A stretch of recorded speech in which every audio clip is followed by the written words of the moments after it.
damn. Um, Freaking Friday night, no stream tonight. Just gonna talk over everything, man. Freaking man, these games were crazy. But let's talk about some news. Deion Sanders is had a 5 year, $55 million extension with Colorado for 5 years. I don't think this necessarily means he's gonna stay in Colorado for 5 years, but we'll see what happens. At least that's a pretty good deal for him. 5 year extension worth $55 million. So a nice little deal for Deion Sanders. Also, I believe the Ravens extended on their head coach John Harbaugh to an extension. So those two extensions got done today. And Deion Sanders in college with Buffalo, Colorado, and John Harbaugh with the Baltimore Ravens get extensions today. That was the biggest news in football.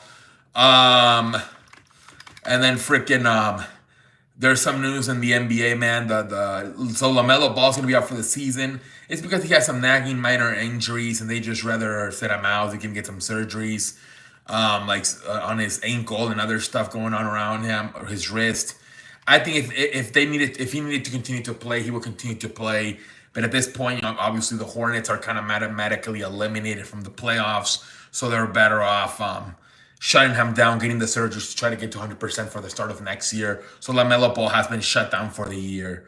And they hire the Memphis Grizzlies fire their head coach Tyler Jenkins. I think they're just frustrated because I think they feel like they're nowhere as good as the Thunder. I think every time they play the Thunder this year, they got blown out. And I think I don't know. I mean, they kind of I don't know. I feel ever since John Moran had that crazy year where he got suspended for having the guns and all that stuff. I think they kind of I don't know. It hasn't been the same for that team. A few years ago they got eliminated by the Lakers in the first round, and it was just like, damn. I felt like that along with the John Moran stuff kind of killed their momentum. Um, I don't know, man. I thought this team could be really good, but I'm not sure anymore. They were like the Thunder like 3 years ago, right?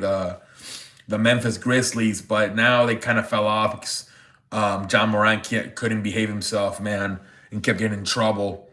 And now they got frustrated. They feel they're nowhere as good as the Thunder, and so they decided to. Now I'm not sure if it's a coaching issue or a personnel issue with their players. Maybe they got to maybe make some changes in their with their team, right? I think they lost some good defensive players like Dylan Brooks and they both went to Houston. That's the frustrating part too. They both went to Houston, right? Dylan Brooks and Steven Adams. Those were two nice guys to have on their team, enforcers, and now they're both in Houston. So maybe took a little hit on their defense, man, losing those two guys. But yeah, man, I'm not sure if it's the right move or not, but Coach Taylor Jenkins has been fired by the Memphis Grizzlies. We'll see what the future holds for him, and we'll see eventually who they hire as a new head coach. That team's still very talented, but like I said, I think something happened a few years ago when John Moran got in trouble, and then them getting bounced out in that first round versus the Lakers a few years ago. Things haven't quite been the same. They haven't quite been able to catch that magic they had about a few years ago. So we'll see what the future holds for that team. And then let's talk about March Madness, ladies and gentlemen. So yeah, man, freaking the first game was not very good. I'm so sorry to my friend London Macaron. He was so confident for this game, and I don't know what happened, man. Tennessee just beat the hell out of Kentucky. I'm so sorry to him, and I really am. That was probably the biggest butt whooping of the day. I'm so apologize to you, London Macaron. Um, 78-65 was the final score. I didn't watch too much of this game, honestly, because it was a blowout. I feel so sorry for my good friend London Macaron. I knew he didn't have a good Friday night.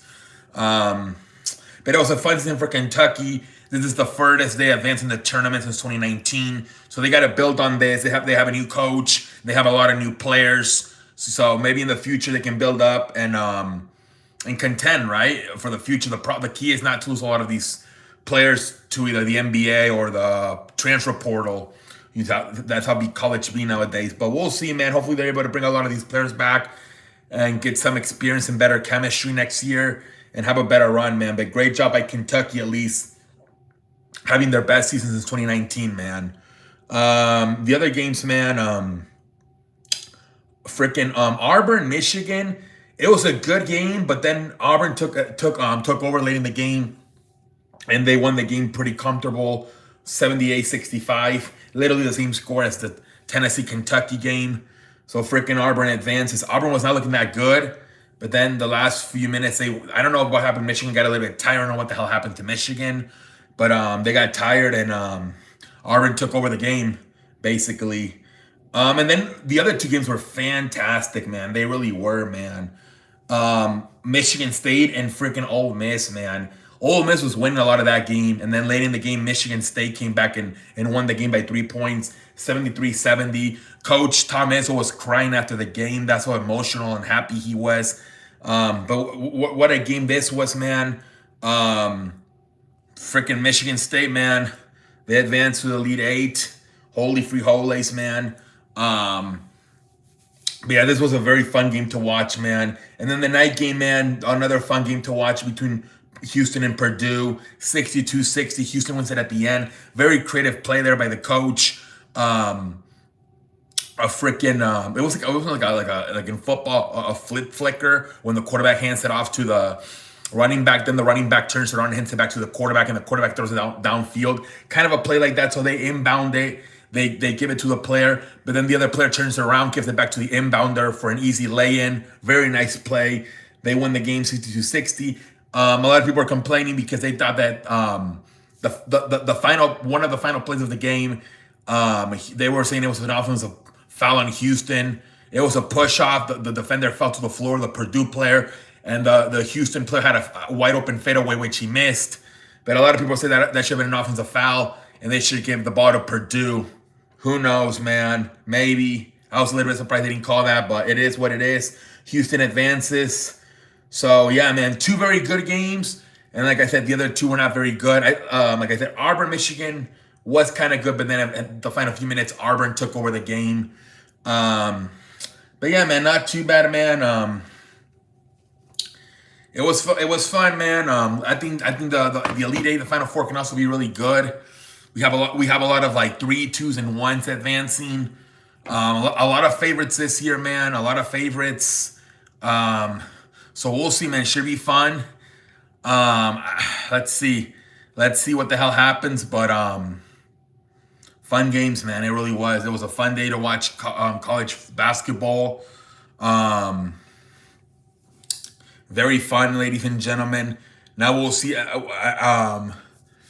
We got to see some of these matchups. I think there's 2 games tomorrow, and then there's 2 on Sunday. So then we'll see how it goes. Let me see what else I can think about. I want to make this video maybe 10 minutes, but I'm kind of at this point making chicken shit out of out of salad. Let me see if there's any more news I can talk about. I know baseball, I mean, it just got on their wear. There was a few games tonight. I think Juan Soto hit his first home run with the Mets. So I mean, that was one of the biggest things that happened tonight in baseball. Juan Soto hitting his first home run, redeeming himself from yesterday striking out to finish the game. So that was kind of cool to see Juan Soto hit his first home run with the Mets. Let's see NBA scores. Let's look at the National Basketball Association. Damn, Detroit with the 33-22 upset over the freaking Cleveland, man. Holy free holies. Detroit's playing really good basketball. Clippers beat the Nets. Toronto beats Charlotte. And the freaking Knicks beat the Bucks. The Bucks, man. Holy free holies. But I'm telling you, Packer, and you think you can beat them? Packer, you can't even beat them in your own home.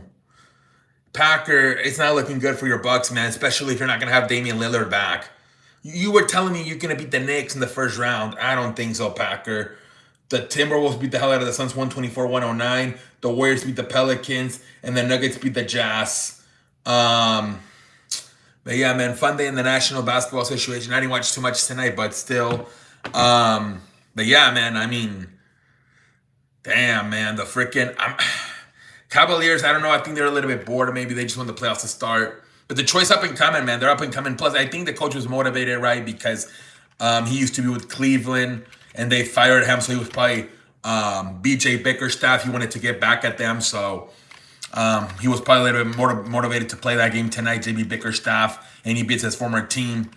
And Yeah, man, we'll see what the hell happens. But yeah, I can't wait for tomorrow's games.